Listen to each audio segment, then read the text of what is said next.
আসসালামু আলাইকুম প্রিয় শিক্ষার্থীরা, সবাইকে স্বাগতম জানাচ্ছি টেকনিক ইজি এডুকেশনের পক্ষ থেকে। আমি হাবিবুল্লাহ। আজকে আমরা আলোচনা করব নবম দশম শ্রেণীর উচ্চতর গণিত বইয়ের নবম অধ্যায়ের একটি সৃজনশীল, যেটি এসেছিল কুমিল্লা বোর্ড 2022 সালে। আর এই প্রশ্নটা আমরা সমাধান করছি আমাদের ইজি হায়ার ম্যাথ বই থেকে। তোমরা যদি এখানে খেয়াল করো, এখানে আমাদের উদ্দীপক হিসাবে কয়েকটা জিনিস দেওয়া আছে। তো এখন ক নাম্বার প্রশ্নে বলা হচ্ছে ফাংশনটির ডোমেন নির্ণয় করো। ফাংশন বলতে এই যে ফাংশন, এখানে উদ্দীপক একটা বলা ছিল y equal to f minus 5 minus x divided by 5 plus x. এটা একটা ফাংশন, এটার হচ্ছে ডোমেন নির্ণয় করতে বলেছে। তো আমরা যদি এটার ডোমেন নির্ণয় করতে চাই, কিভাবে ডোমেন নির্ণয় করতে পারি দেখো। সো ডোমেন আমরা যদি এটা নির্ণয় করতে যাই, যে ডোমেনটা এমন হবে যে এক্স এর মান আমরা এখানে যাই ধরি না কেন, ওয়াই এর মানটা যেন সংজ্ঞায়িত হতে হবে। মানে এক্স এর মান কি কি ধরলে ওয়াই এর মান সংজ্ঞায়িত হবে সেগুলো আমাদের জানতে হবে আর কি।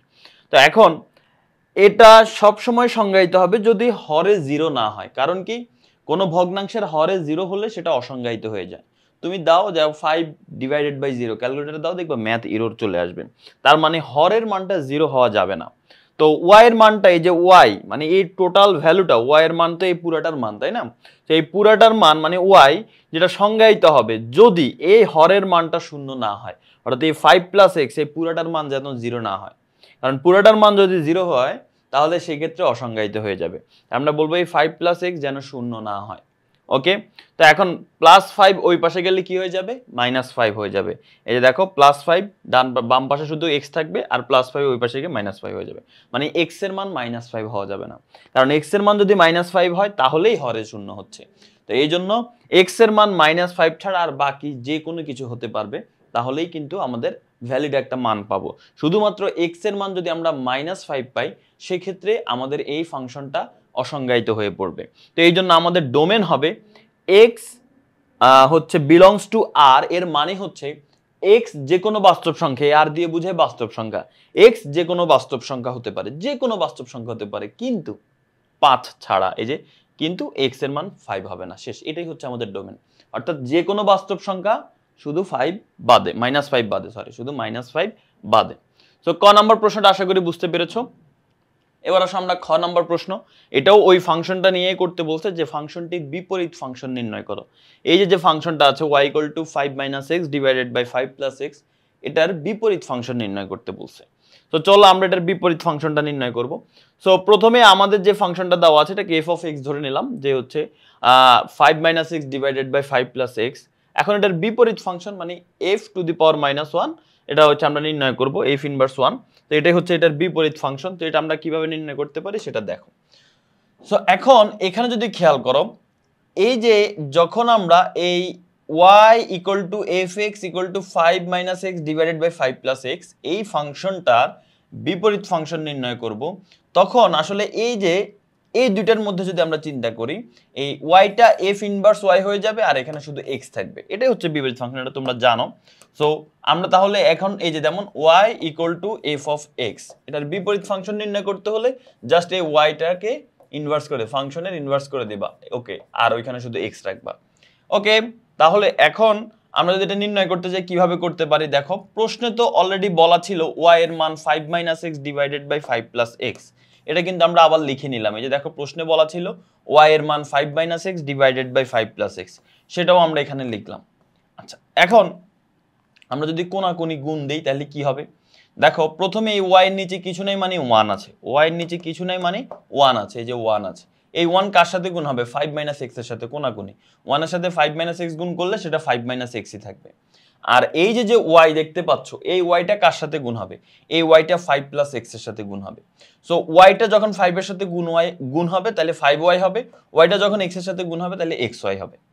এবার আমরা যে কাজ করব সেটা হচ্ছে, এইখানে দেখো একটা লাইন একটু আমি এক্সট্রা করে দিচ্ছি। মনে করো এই লাইনের এই বায়ের পরের লাইন যেটা, সেটা আমি এখানে দেখাচ্ছি। দেখো, বা আমি এখানে 5 কে রাখলাম, বাম পক্ষে 5 আগে থেকে আছে, 5 কে রাখলাম, আর প্লাস 5 ওয়াই কে যদি আমি বাম পাশে আনি তাহলে কি হয়ে যাবে? -5 ওয়াই হয়ে যাবে, ইকুয়াল। তাহলে 5 কে লিখলাম আর প্লাস 5 ওয়াই বাম পাশে এসে -5 ওয়াই হয়ে গেল, ইকুয়াল।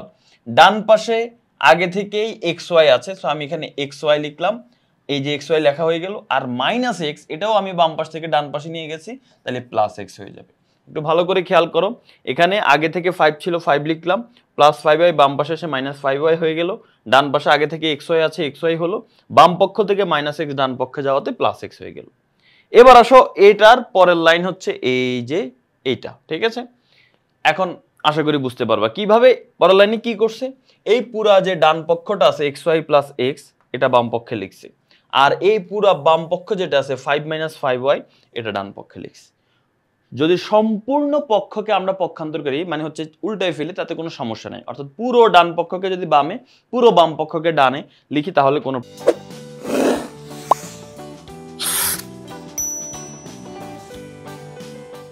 প্রবলেম নাই। ওকে, এখন আসো আমরা কমন নিব। কি কমন নিব? এখান থেকে কি কমন যায়? x কমন যায়। একটা x কমন নিলে এখানে থাকবে y + 1, এখানে যা আছে আমরা আপাতত তাই রাখলাম। এখন x = কি হবে? এই y + 1 x এর সাথে গুণ আকারে আছে, তার মানে y + 1 ওই পাশে গেলে ভাগ হয়ে যাবে, y + 1টা ওই পাশে গেলে কি হয়ে যাবে? ভাগ হয়ে যাবে। ওকে, ভাগ হয়ে গেল। এখন এই 5 - 5y / y + 1, এটা হচ্ছে x এর মান। কিন্তু আমরা শুরুতেই যখন বিপরীত ফাংশনটা নির্ণয় করতেছিলাম, তখন হচ্ছে এই যে দেখো, আমরা f ইনভার্স y নির্ণয় করতেছিলাম, অর্থাৎ এই যে x = তখন কি হচ্ছে? f inverse y। যেহেতু y = f of x, তার মানে আমরা এখন বলতে পারি f ইনভার্স y = কি হবে? x হবে। এখন আমরা f ইনভার্স y টা কিন্তু পেয়ে গেলাম। কেন? কারণ x যে কথা f ইনভার্স y একই কথা। এই যে দেখো, x যে কথা f ইনভার্স y কিন্তু একই কথা। সো আমরা যেহেতু x এর মান পাইছি, x কে আমরা বলতে পারি f ইনভার্স y, তার মানে আমরা f ইনভার্স y পেয়ে গেলাম। কিন্তু এখন তো আমরা y, এই যে y এরটা পেয়েছি, আমাদের ফাংশনটা ছিল কিন্তু x এর। তুমি যদি খেয়াল করো, এটা কিন্তু f of x এর ছিল। আমরা যে কাজ করতে হবে, আমরা f ইনভার্স 1x বের করতে হবে, অর্থাৎ f ইনভার্স x আমাদের বের করতে হবে। তা আমাদের f ইনভার্স x বের করলে আমাদের ফাংশনের বিপরীত ফাংশনটা বের হবে। তাই আমরা f ইনভার্স y এর জায়গায় এখন f ইনভার্স x বসাই দিব। শেষ। এই যে f ইনভার্স y এর জায়গায় f ইনভার্স x বসাই দিলাম। তাহলে এখানে যত জায়গায় y ছিল তত জায়গায় x বসে যাবে। এটাই হচ্ছে বিপরীত ফাংশন। তো সোজা হিসাব, আমাদের যে ফাংশনটা ছিল সেটা হচ্ছে f of x এর। আমরা বিপরীত ফাংশন নির্ণয় করতে হলে f ইনভার্স x এর মান আমাদের বের করতে হবে। তো f ইনভার্স x এর মান যদি আমরা বের করতে যাই, তাহলে প্রথমে আমরা f ইনভার্স y এর মানটা বের করে নিয়েছি। এই যে দেখো, কারণ আমরা জানি x মানে হচ্ছে f ইনভার্স y, ঠিক আছে? তো আমরা এটাকে সমাধান করতে করতে আমরা ফাইনালি একটা x এর মান পাই। সেই x টাকে আমরা বলতে পারি f ইনভার্স y। এইজন্য এই x টাকে আমরা f ইনভার্স y বললাম, আর ডান পক্ষে যা আছে তা। আর y এর জায়গায় x বসিয়ে দিলে আমাদের বিপরীত ফাংশনটা নির্ণয় করা হয়ে গেল। আশা করি সবাই বুঝতে পেরেছো। এবার আসলে আমরা গ নাম্বার প্রশ্নে চলে যাব।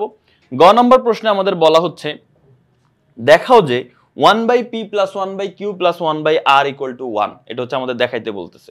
তো উদ্দীপক হিসেবে এই প্রথম অংশটা আমাদের কাজে লাগবে। p এর মান দেওয়া আছে 1 + log x base xyz, q সমান দেওয়া আছে 1 + log y বেজ xz বা zx, আর r মান দেওয়া আছে 1 + log z বেজ xy।